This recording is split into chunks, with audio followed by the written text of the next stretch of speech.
से तो परहेज कोई कर नहीं रहा है, लेकिन एक ये पॉलिटिकल टूरिज्म जिसको कहते हैं, राजनीतिक यात्रा नहीं, राजनीतिक पर्यटन पर निकलने वाले हैं, हमें कोई आपत्ति नहीं। ये सम्मानित करें।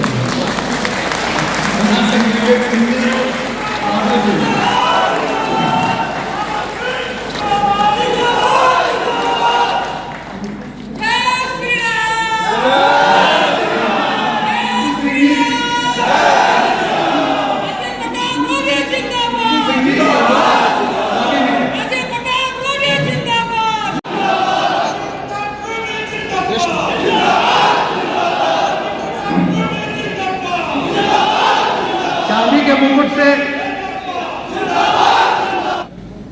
आप हमारे ऊपर चढ़ करके सत्ता पर आए। पिछले 30 साल से आपने हमारे ऊपर लात रख करके सत्ता किया और हमें लात मार करके उस उम्मीद को नीचे दिया। सच्चाई नहीं है। राजीव प्रताप रूडी को इस गिनती से कोई आपत्ति नहीं है, लेकिन फिर से बोलिए ना, कब से क्या शुरू हो रहा है? शादी का चल करना शुरू हुआ। केंद्र सरकार ने मना कर दिया कि हम इसको लागू करेंगे। अचानक क्या हुआ है कि फिर से गिनती शुरू करा के सत्ता जा रहा है क्या?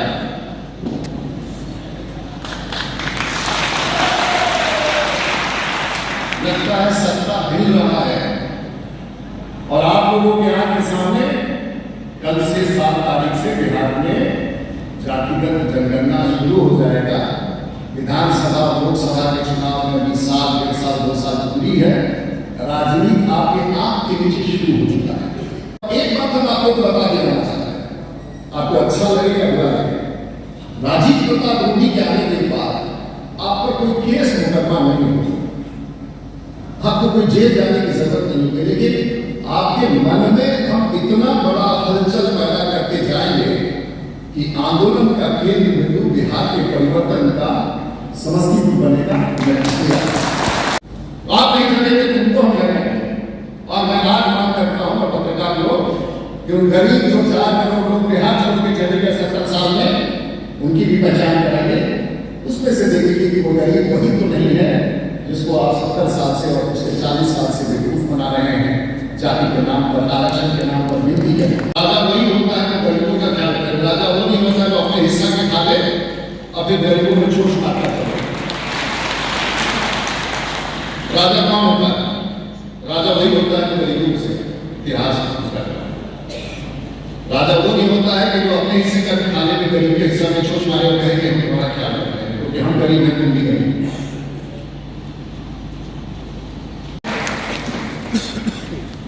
समस्तीपुर को आज भारत के 2 लाख लोग इस समय देख रहे हैं। शायद इसका अनुमान आपको नहीं होगा। सोनपुर की जनता और स्क्रीनों पर इन सभी जिलाओं के लोग देश भर में आज समस्तीपुर को देख रहे हैं। तो समस्तीपुर के इस पावन धरती पर, मिथिलांचल के इस भव्य द्वार पर आपकी स्थिति में एक छोटा सा एक प्रेजेंटेशन है। उसके बाद मैं आप लोगों के बीच में अपने विषय के साथ आऊंगा। ये है हमारा सुंदर सा समस्तीपुर और उसके बारे में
संजय सिंह जिला संयोजक व्यापार प्रकोष्ठ। धरती पर आज अकेले हम अपनी ताकत से 26,000 करोड़ रुपए का काम चल रहा है। आप उठा के देख सकते हैं। तो कभी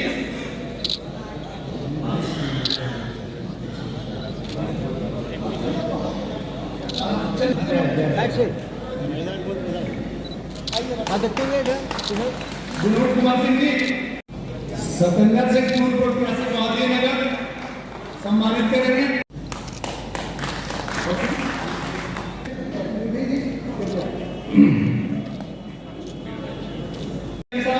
सम्मानित करेंगे।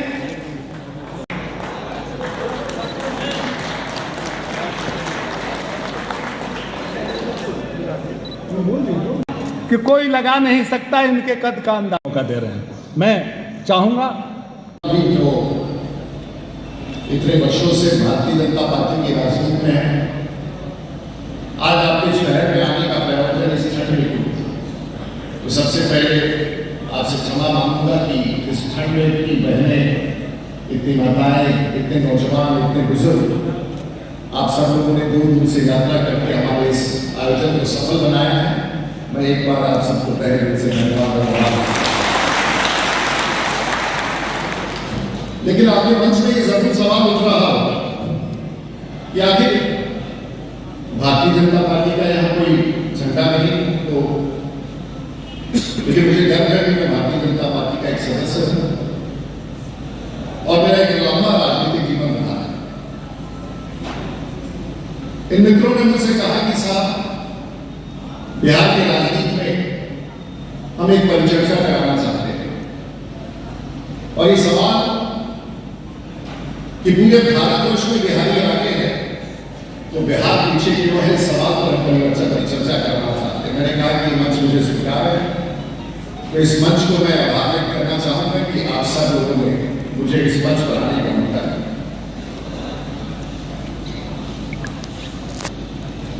और इस प्रकार का कार्यक्रम आप सब लोग सामाजिक रहे हैं, राजनीतिक रहे हैं, शायद पहली बार देखने का मौका मिलेगा, क्योंकि इसका स्वरूप वो नहीं है जो आज तक राजनेता संबोधित करते हैं और आप लोगों से बात करते हैं। इसका स्वरूप बिल्कुल भिन्न है।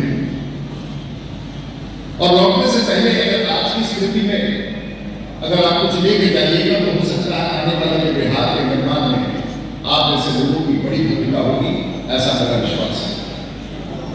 ये मेरा 9वां जिला, इसके पहले भभुआ में, मोहनिया में, रोहतास, गया, औरंगाबाद, भोजपुर, आरा, जहानाबाद और प्रत्येक जिले ये कार्यक्रम हुआ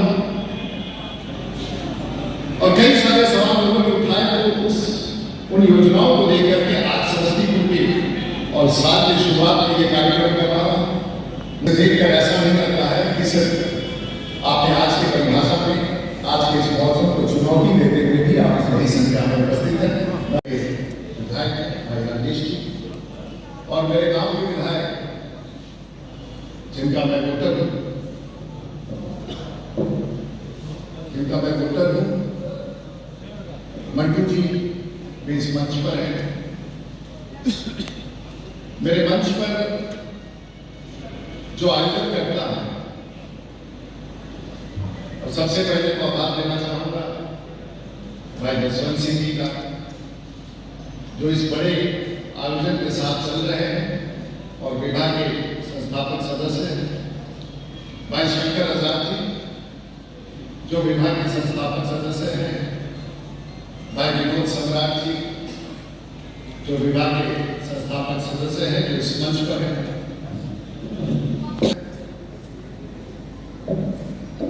भाई विवेक सिंह जी, मनोज गुप्ता जी भारतीय जनता पार्टी के नेता हैं, संजय सिंह जी, राम बालक जी, डिप्टी मेयर साहब, भाई शैलेंद्र जी, भाई मुन्ना सिंह, हीरा सिंह जी, गुलाबपुर जिला परिषद, राज कपूर जी, गायत्री सिंह जी महिला मोर्चा से हमारी प्रतिनिधि हैं, पूजा सिंह जी, प्रोफेसर जयनाथ सिंह जी, भारती सिंह जी, विशाल सिंह रवि वारिसनगर से आए हैं, गोलू सिंह जी, डॉक्टर प्रभात प्रसाद सिंह जी, सुरेंद्र सिंह, मोनू सिंह, प्रमोद सिंह, रविशंकर सिंह, केशव प्रसाद, नंदी जी और बहुत सारे लोग जिनसे मैं कल लड़ा था और अनेक वरिष्ठ अभियंता तक, वरिष्ठ डॉक्टर, बुद्धिजीवी, प्रोफेसर और विशेष रूप से हमारे इस ठंड के मौसम में आए थे हमारे पत्रकार, आप नीचे चाहे आईआईटी का प्रोफेसर हो, चाहे नासा का साइंटिस्ट हो, चाहे आईआईएम कैलकाटा का प्रोफेसर हो, चाहे भाभा एटॉमिक रिसर्च सेंटर का साइंटिस्ट हो, चाहे 550 जिलों में 300 जिलों का कलेक्टर हो और 250 जिलों का एसपी हो, वो पूरा भारत चला रहा है बिहारी, लेकिन बिहारी अपने खाने आगे क्यों? और ये सवाल एक ऐसा सवाल है जो आपको भी पूछना होगा, उतना ही नहीं। तो ये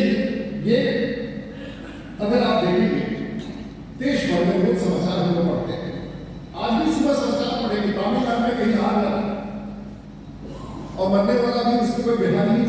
एक बिहार के नेता सवाल उठाने के लिए तैयार नहीं है कि बिहार की धरती को छोड़ करके आपके बच्चे यहाँ से पंजाब जाते हैं, गुजरात जाते हैं, महाराष्ट्र जाते हैं, बैंगलोर जाते हैं, लेकिन आपने उनके लिए यहाँ न पढ़ने की व्यवस्था की, न रोजगार की व्यवस्था। सवाल तो उठे गए, सवाल तो उठे गए। कल एक और समाचार था कि बिहार के 125 मजदूर कहीं जा रहे थे कि एजेंट उनको पैसा देके खा दिया और रास्ते में छोड़ दिया। ये भी बिहार के साथ ये अपमान किया। अगर बैंगलोर के जो सीवेज और गटर होता है उसमें से एक लाश निकलता है क्योंकि उसकी सफाई करने वाला वो व्यक्ति जो था वो बिहार का मजदूर होता है। कश्मीर में अगर गोलगप्पे बेचने वाला आतंकवादी की गोली से मारा जाता है वो बिहारी होता है। उत्तराखंड में अगर बाढ़ आता है, भूस्खलन होता है तो 8 के 8 लोग मर जाते हैं, मरने वाला वो बिहारी मजदूर होता है। दिल्ली के अनाज मंडी में अगर आग लगता है तो 40 में से 25 लोग मरने वाले बिहारी होते हैं। हैदराबाद के गोदाम में बाहर से मालिक बंद करके चला जाता है, गोदाम में आग लग जाता है, मरने वाले 16 लोग, इसमें से 7 लोग मेरे जिला के थे जिनके शरीर को हम मरवाने का काम करते हैं, मरने वाला वो मजदूर बिहारी है। लेकिन आगे ये कैसे और ये कब जरा दिखाइए बिहार का वो जो पावर पॉइंट हमने बनाया, वो जो वीडियो दिखाया है,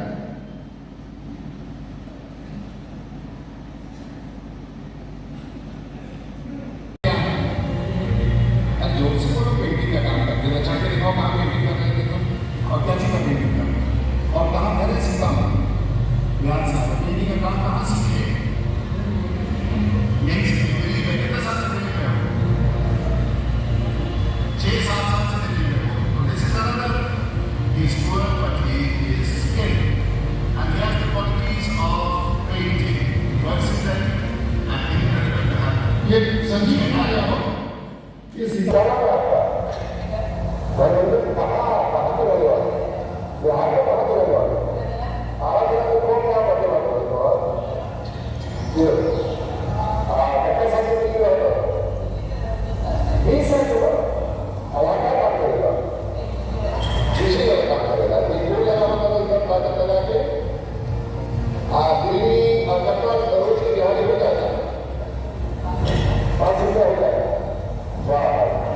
This is another thing people have to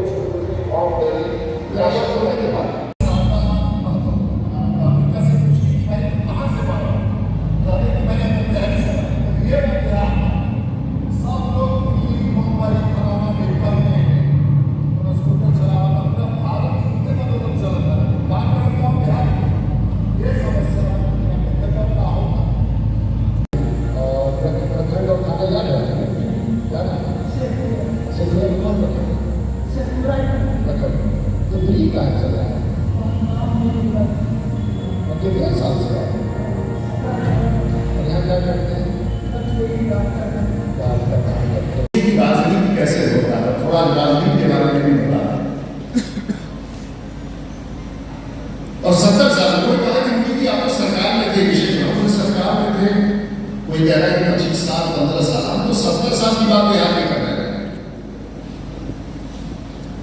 और आखिर राजनीति होता क्या है और राजनीति लोगों ने किया कैसे? तो चलिए हम आपको 5 मिनट में पूरा इस विषय को समझाएंगे जो आज के तारीख में बहुत ही संदर्भित है। और आप लोग जो लाखों लोग आज देख रहे हैं, अगर आप में से 10% इस बात को समझ गए तो बिहार को इस बदहाली से निकालने से कोई ताकत नहीं हो सकती। देश आजाद हुआ, संविधान बना, लेकिन उसके पहले जब अंग्रेज हम पर शासन करता था तो एक समय बिहार में आंदोलन के खिलाफ आस्ते आस्ते अंग्रेजों के खिलाफ बहुत ज्यादा आवाज उठने लगा। तो नेता क्या करता है या जो सत्ता में रहता है वो क्या करता है? समाज को बांटता है या धर्म को बांटता है? सत्ता में रहने के लिए हम लोग थोड़ा बहुत पॉलिटिक्स करते हैं, तो कई बार गांव को भी बांटते हैं सत्ता में रहने के लिए, लेकिन देश बता और अंग्रेजों ने बिहार पर सत्ता बनाए रखने के लिए 1911 में बिहार, बंगाल और उड़ीसा को अलग किया। चलिए वो तो अंग्रेजों की बात है। देश आजाद हुआ, हम लोगों ने संविधान बनाया, डॉक्टर अम्बेडकर की तस्वीर लगी है, डॉक्टर राजेंद्र प्रसाद, हम सब लोगों ने स्वीकार किया। और देश के संविधान बनाने वालों ने एक बार तय किया कि हम भाई समाज के एक तबके को आरक्षण देंगे, हमें कोई आपत्ति नहीं। और आपने 10 साल के अनुसूचित जाति, अनुसूचित जनजाति को आपने आरक्षण दिया, कोई दिक्कत नहीं। फिर 10-10 साल करके बढ़ाते रहे, किसी ने एक शब्द नहीं बोला और हम भी आरक्षण का समर्थन करें, वो आरक्षण हम सबने स्वीकार किया। अब ये दूसरी बात है कि आरक्षण के बाद उन लोगों को क्या मिला नहीं मिला ये अलग विषय है, हम आपको अलग तरीके से बताएं। देश की आजादी के बाद फिर एक बार और एक प्रधानमंत्री आए और उन्होंने अपने भारतवर्ष में जाति की गिनती कराई, कहा कि भाई एक आरक्षण और देना है, क्योंकि उनको भी लगा कि देश के राजनीति में हमको लंबे दौर तक इतिहास में जाना है। और उस प्रधानमंत्री ने 1990 में कहा कि भाई हम देश को एक बार फिर बांटेंगे और इसमें हम जात के नाम पर बांटेंगे और मंडल आयोग लगाया गया, हमें कोई आपत्ति नहीं। उस समय लोगों ने कहा, हम लोगों ने भी स्वीकार किया, दलित के बाद अनुसूचित जाति के बाद हमें कोई आपत्ति नहीं। जरूर जिन लोगों ने निर्णय लिया हो वो अच्छे के लिए लिया हो, हमें वहां तक कोई संकट नहीं है और हम भी आज समर्थन करते हैं, खड़े हो सकते हैं। लेकिन उसके बाद बिहार में क्या? बिहार में जब जिनसे मैं सत्ता में लड़ता था, जब वो सत्ता में आए और 8-9 साल के बाद उनकी जब सत्ता हिलने लगी तो अंग्रेजों की तरह उन्होंने भी क्या किया? बिहार को फिर से बांटा और बिहार को झारखंड से अलग किया, क्योंकि झारखंड में जनसंघ और भारतीय जनता पार्टी का ज्यादा ताकत था और यहाँ उनका ताकत था। आपने बिहार को अपने हाथ के सामने रखते देखे, वो इसलिए नहीं पाता कि यहाँ का विकास होना है, उन्होंने बिहार को इसलिए बांटा कि हमें यहाँ सत्ता में बने रहना है। लग रहा है कि बात खत्म, लेकिन अब तलवार का युग नहीं है। अभी एक बटन दबाइएगा यहाँ और 1000 किलोमीटर दूर मिसाइल से दुश्मन को उड़ा देंगे। उस समय बदल रहा है, थोड़ा आप ही बदल। मित्रों, एक शहर है बेंगलुरु, तो नया नाम नहीं है, और उस शहर में आईटी का क्षेत्र है जहां आपके बहुत सारे बच्चे पढ़ते हैं। उस लाइन निकाल के रखिएगा जो बेंगलोर के इंफॉर्मेशन टेक्नोलॉजी इनेबल्ड सर्विस से 110 बिलियन $, यानी कि एक शहर में सिर्फ आईटी से 8 लाख करोड़ रुपया जाता है। क्या बिहार में कभी कोई ऐसा नेता नहीं आया था जो ये प्लान कर सके? हैदराबाद से हैदराबाद एयरपोर्ट के बीच में 10 लाख करोड़ से ज्यादा का निवेश। आप बिहार में आपको एक ऐसा भवन दिखा दीजिए तो 70 साल में हमारे जैसे नेताओं ने बताया होगा। आपके बच्चे जाते हैं, वहां बैठते हैं, ये IT सेंटर है बैंगलोर में, सिलिकॉन वैली। एक कि हमें दर्द है लोगों के जो बिहार छोड़ के चले गए, हमें पीड़ा है, हमारा दर्द है, हमारे भाई हैं, चाहे किसी का तमाशा होता रहता है, वो देखते रहते हैं।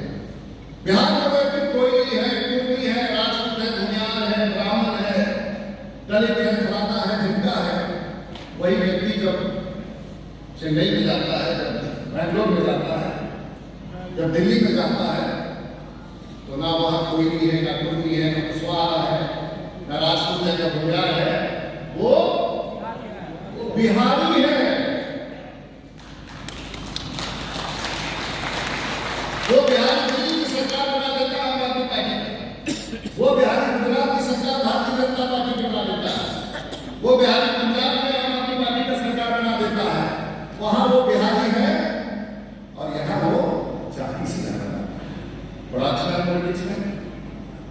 तो इस 4 करोड़ लोगों की पहचान करा दीजिए हमें। और मैं बता रहा हूं, आने वाले दिनों में देश में कहीं भी एक गरीब बनेगा, चाहे वो जिस जाति का हो, सबसे पहले उसके शरीर के पास राजीव प्रताप रूडी पहुंचेगा। और आप सब लोग, अगर बिहार के लोग नहीं चल सकते हैं तो कम से कम बिहार के 4 करोड़ लोग जो बाहर रह रहे हैं, दुनिया में रह रहे हैं, उनको भी तो जगाने का प्रयास कर सकते हैं। आप मत जगिए, आप मत जगिए। और इस शरीर में इसका मतलब क्या है? अगर आप अपने हाथ में कुछ नहीं कर सकते, आप नहीं चलेंगे तो उनको हम करेंगे। और मैं बात करता हूं और पत्रकार लोग कि उन गरीब जो 4 करोड़ लोग बिहार छोड़ के चले गए 70 साल में, उनकी भी पहचान कराएंगे। उसमें से देखिए कि वो गरीब वही तो नहीं है जिसको आप 70 साल से और पिछले 40 साल से बेवकूफ बना रहे हैं, जाति के नाम पर, आरक्षण के नाम पर नीति है। हम तो यही है, हम तो गए नहीं, राजेश जी भी यही है, मंत्री जी भी यही है, शंकर जी भी यही है, और बाकी बहुत सारे हमारे लोग बचे तो यही है। हम तो कहाँ गए भाई? गया तो जिसका तुम धोखा देके गरीबी में। बिहार की सरकार बजट की बात करती है और मैं किसी सरकार के खिलाफ नहीं बोल रहा हूँ, मैं नीति के खिलाफ बोल रहा हूँ। मेरा क्या लगता है?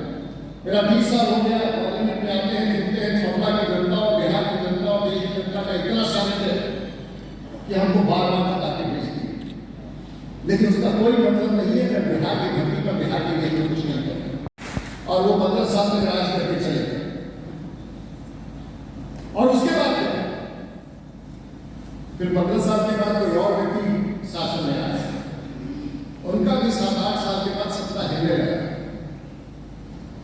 और 2003-4 में उन्होंने कहा कि भाई अभी तक तो हम लोगों ने समाज और देश को बांटा है, अब जरा इन जातियों को भी फिर से एक बार बांटा। और 2007 आते आते पिछड़ा को अति पिछड़ा में बांट दिया, दलित को महादलित में बांट दिया, लेकिन किसी ने सवाल नहीं उठाया। और बिहार के लोग इसी तरह से बढ़ते, देश कहां से कहां चला गया, और बिहार के लोग इसी तरह से बढ़ते चले गए। आज हमारी आबादी 14 करोड़ है, लेकिन मेरा तो सवाल एक ही है ना कि आपने उसके लिए जिसके लिए सब कुछ किया, आज बिहार छोड़कर के तो 4 करोड़ लोग बाहर चले गए हैं। उसमें तो यही समाज के लोग अधिकांश है जिसके लिए आपने यहां आंसू बहाए। हम और आप तो यही हैं, तो बिहार में आपके लिए लगे रहे, हम बिहार छोड़कर नहीं गए। भले हमारे बाल बच्चे चले गए हो, लेकिन हम बिहार छोड़ के नहीं गए। आज भी हम बिहार के राजनीति में उतनी बड़ी भूमिका निभा रहे हैं और बिहार के निर्माण में निभा के चले जा रहे हैं। आप हमारे ऊपर चढ़ करके सत्ता पर आए, पिछले 30 साल से आपने हमारे ऊपर लात रख करके सत्ता किया और हमें लात मार करके उस उम्मीद को नीचे गिर दिया। सच्चाई नहीं है? पिछले 30 साल में, और अगर आप लोगों को गलतफहमी है तो आपका कोई नोटिस नहीं है। अगर आपको लगता है कि आपका नोटिस है तो आप गलतफहमी में हैं। और अब एक और चीज सुनो, अगर गिनती कराना है तो बिहार से बाहर गए हुए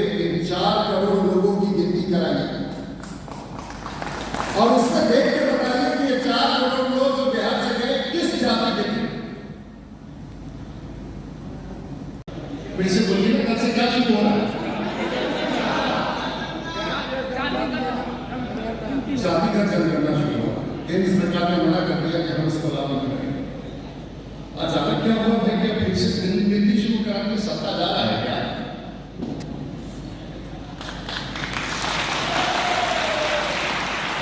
लगता है सत्ता हिल रहा है। और आप लोगों के आंख के सामने कल से 7 तारीख से बिहार में जातिगत जनगणना शुरू हो जाएगा। विधानसभा और लोकसभा के चुनाव में अभी साल, 1 साल, 2 साल पूरी है। राजनीति आपके आंख के नीचे शुरू हो चुका है। राजनीति कैसे होता है, थोड़ा राजनीति के बारे में भी बता। और 70 साल कोई कहा कि मुझे आप तो सरकार में थे, सरकार में थे, कोई कह रहा है 25 साल, 15 साल, हम तो 70 साल की बात यहाँ पे कर रहे हैं। और आखिर राजनीति होता क्या है और राजनीति हम लोगों ने किया कैसे? तो चलिए हम आपको 5 मिनट में पूरे आपके शिक्षक को समझाएंगे जो आज के तारीख में बहुत ही संदर्भित है। और आप लोग जो लाखों लोग आज देख रहे हैं, अगर आप में से 10% इस बात को समझ गए तो बिहार को इस बदहाली से निकालने से कोई ताकत नहीं हो सकती। देश आजाद हुआ, संविधान बना, लेकिन उसके पहले जब अंग्रेज हम पर शासन करता था तो एक समय बिहार में आंदोलन के खिलाफ आस्ते आस्ते अंग्रेजों के खिलाफ बहुत ज्यादा आवाज उठने लगा। तो नेता क्या करता है या जो सत्ता में रहता है वो क्या करता है? समाज को बांटता है या धर्म को बांटता है? सत्ता में रहने के लिए हम लोग भी थोड़ा बहुत पॉलिटिक्स करते हैं, तो कई बार गांव को भी बांटते हैं सत्ता में रहने के लिए, लेकिन देश बता। और अंग्रेजों ने बिहार पर सत्ता बनाए रखने के लिए 1911 में बिहार, बंगाल और उड़ीसा को अलग किया। चलिए वो तो अंग्रेजों की बात है। देश आजाद हुआ, हम लोगों ने संविधान बनाया, डॉक्टर अम्बेडकर की तस्वीर लगी है, डॉक्टर राजेंद्र प्रसाद, हम सब लोगों ने स्वीकार किया। और देश के संविधान बनाने वालों ने एक बार तय किया कि हम भाई समाज के एक तबके को आरक्षण देंगे, हमें कोई आपत्ति नहीं। और आपने 10 साल के अनुसूचित जाति, अनुसूचित जनजाति को आपने आरक्षण दिया, कोई दिक्कत नहीं। फिर 10-10 साल करके बढ़ाते रहे, किसी ने एक शब्द नहीं बोला और हम भी आज इसका समर्थन करें। वो आरक्षण हम सबने स्वीकार किया। अब ये दूसरी बात है कि उस आरक्षण के बाद उन लोगों को क्या मिला, नहीं मिला, ये अलग विषय है, हम आपको अलग तरीके से बताएं। देश की आजादी के बाद फिर एक बार और एक प्रधानमंत्री आए और उन्होंने अपने भारतवर्ष में जात की गिनती कराई, कहा कि भाई एक आरक्षण और देना है, क्योंकि उनको भी लगा कि देश के राजनीति में हमको लंबे तौर तक इतिहास में जाना है। और उस प्रधानमंत्री ने 1990 में कहा कि भाई हम देश को एक बार फिर बांटेंगे और इसको हम जात के नाम पर बांटेंगे। और मंडल आयोग लगाया गया, हमें कोई आपत्ति नहीं। उस समय लोगों ने कहा, हम लोगों ने भी स्वीकार किया, दलित के बाद, अनुसूचित जाति के बाद हमें कोई आपत्ति नहीं। जब जिन लोगों ने निर्णय लिया हो वो अच्छे के लिए लिया हो, हमें वहां तक कोई संकट नहीं है और हम भी आज समर्थन करते हैं, खड़े हो सकते हैं। लेकिन उसके बाद बिहार में क्या है? बिहार में जब जिनसे मैं सत्ता में लड़ता था, जब वो सत्ता में आए और 8-9 साल के बाद उनकी जब सत्ता हिलने लगी तो अंग्रेजों की तरह उन्होंने भी क्या किया? बिहार को फिर से बांटा और बिहार को झारखंड से अलग किया, क्योंकि झारखंड में जनसंघ और भारतीय जनता पार्टी का ज्यादा ताकत था और यहाँ उनका ताकत था। आपने बिहार को अपने हाथ के सामने रखते हुए देखा, वो इसलिए नहीं पाता कि बिहार का विकास होना है, उन्होंने बिहार को इसलिए बांटा कि हमें यहाँ सत्ता में बने रहना है। लग रहा है बात खत्म। सिंह का बयान आया है कि जो तेजस्वी यादव मुख्यमंत्री अब बनेंगे और नीतीश कुमार जो है देश यात्रा पर निकलेंगे, क्या कुछ कहिएगा? क्योंकि 1961 के में जो एचडी देवगौड़ा को जो है पीएम के रूप में ऐसे ही प्रोजेक्ट किया गया था, उसको लेकर उनका बयान दोनों अब खत्म हो गया, तो दोनों समाप्त। देखिए, देश में यात्रा तो आजकल सब लोग कर रहे हैं, तो यात्रा से तो परहेज कोई कर नहीं रहा है, लेकिन एक ये पॉलिटिकल टूरिज्म जिसको कहते हैं, राजनीतिक यात्रा नहीं, राजनीतिक पर्यटन पर निकलने वाले हैं, हमें कोई आपत्ति नहीं।